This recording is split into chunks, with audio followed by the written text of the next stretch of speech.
Hello guys, welcome once more to class online. My name is Tutodami, and in this edition we shall be dealing with different questions of Jamb Physics 2012, question number 36 to 40, and most of the questions are on electricity. That means at the end of this video you will have a broader understanding of the topic electricity, both on dispersion and electricity. You have a lot of clarity. Don't forget that if you like this video or you learn something from this video, click on like button. We have a lot to share with you that will better clarify a lot in physics to you. Let's get to number 36 now. It says the use of lens is not applicable in what? Now that means all these things use lens but except one, and we have projector, human eyes, periscope and telescope. Now projector, now you know lens is used for things that lens is used only when you have to make things bigger or smaller. Okay, now human eyes uses lens because we have lens in our eyes. Okay, at the front of the eye we have lens. That means we don't see things the way they are really. Things have been magnified but before we can see them. Okay, so we don't really see things the way they are. So our eyes has a way of altering things, and that is the function of the eye lens. Okay, now but projector is something that is used to display small things that in a big way. So projector make things bigger, and things can be bigger without the use of lens. So lens make things bigger or smaller, and that's the function of lens. Then we have periscope. Periscope is the only option that does not use lens. But telescope use lens because telescope makes things that are farther to become clearer. Like you can use a telescope to look at a star at night. So telescope uses lens to bring things that are very far closer to us. But a periscope does not use lens. Now this is a periscope. See, what the periscope does is to help you look over a barrier. What I mean is that if you have a periscope now look at this guy, Tunji. He is looking into the periscope. Periscope will help him look over the fence to look at this tree. He's trying to peep on the tree. Okay, so he's trying to look over the fence to peep on the tree, and that is what a periscope does. It helps you to look over a barrier at an object at the other side of the barrier. And that now, but periscope uses ordinary mirror. This is actually a mirror and a mirror. Okay, so two mirrors facing themselves will help you move the word picture from ear to ear, and then you can see what is at the other side. Like if you are inside a submarine, if you want to see what is outside, you can use a periscope. So periscope helps to see objects at the other side of a barrier. So the people in this periscope, in this submarine, can't see outside unless they have a periscope to look outside over the water, and that is what we have here. So periscope is the only option that does not use a lens, and that's the answer from 36. 37 says dispersion of white light is the ability of white light to what? Is it to penetrate air, water, and glass, or move in a straight line, or move around corner, or separate to its components color? This one is very simple, right? Now white light can split into 7 colors, and that is simply dispersion. It is the ability of white light, like you have here. You have a prism here, a prism, and that is actually a pyramid. Now you have a pyramid here.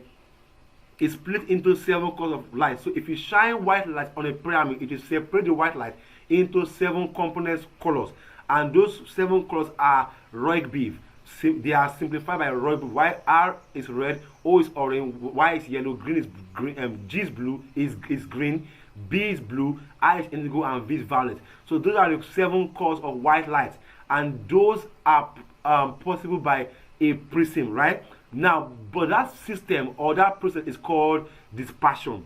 So dispersion is the separation of white light into its component color, and that is even the way rainbows are created. The separation of white light into 7 colors. Like when white light shine into rainwater, it will create a rainbow arc, and that is the answer for number 37.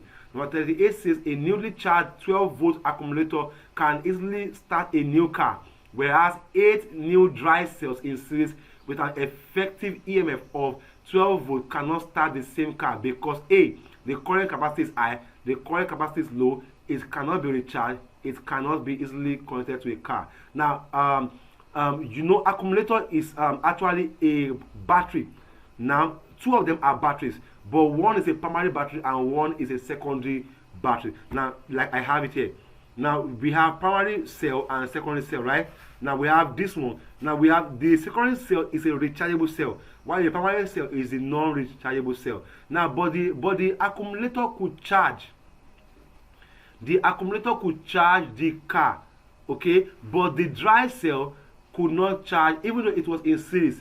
Okay, it still could not charge the car. Why? The simple reason is very simple. It is just that the current capacity of a dry cell is low. Now, you cannot use the kind of cell that you use to charge or to power your clock to charge a car. What I mean is that the dry cells are the normal cells that we use to power our clock, our wristwatch, and what else? Simple things, right? Our remote control. Those are dry cells. You can't use that kind of battery to power a car. Now, that's not possible, right? Now, it could not charge a car because it has low current capacity. That's just it. This question is just simple. So the answer to that question is because it has low current capacity. That's why it could not charge a car. Simple, easy peasy. Number 39 says 6 identical cells, each of EMF 2 volts, are connected as shown above.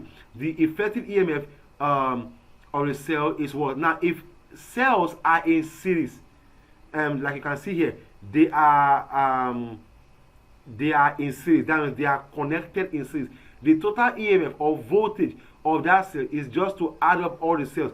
They are both 6 volts, right? Sorry, 2 volts, right? Now you have to add 2 in 6 places, and that means that the answer to that question is simply 12 volts because they are connected in 6. So I didn't give any calculation on that. Just multiply 2 in 6 places because they are in series. So you have to add up all the voltage, and that will give you 12 volts as your total voltage. And that is the answer for that question. The answer is just 12 volts, and that is the answer for the effective EMF of that cell. The last question says the fuse in an electric device is always connected to the what? Now, when you have a problem, electrical problem at home, and they said, Bola, come and solve this problem. Our fuse is damaged. Where will you connect the fuse to in the plug? Where will you connect the fuse in the electric device? Is it to the neutral side of the electric supply, or to the earth side, or to the light side, or to the terminal side? Now, there's no terminal side anyway. But that's just it. Now, this is your plug. This is the earth. This is the neutral. And this is the live connection. Now, you can see the fuse here. The fuse is connected right beside the live connection. That means the electricity is coming in from here and returning from here. But the earth is not a line for electric current. The earth is a safety device, just like fuse. The fuse function is to trip off or to get damaged when excess charge comes into the is trying to get in. High current can damage your TV or the function of the fuse here is to get damaged when the current is too high. Instead of damaging your TV or whatever, the fuse will just get damaged, and that's the function of the fuse. Okay, but the function of the earth is to protect you when you are shocked.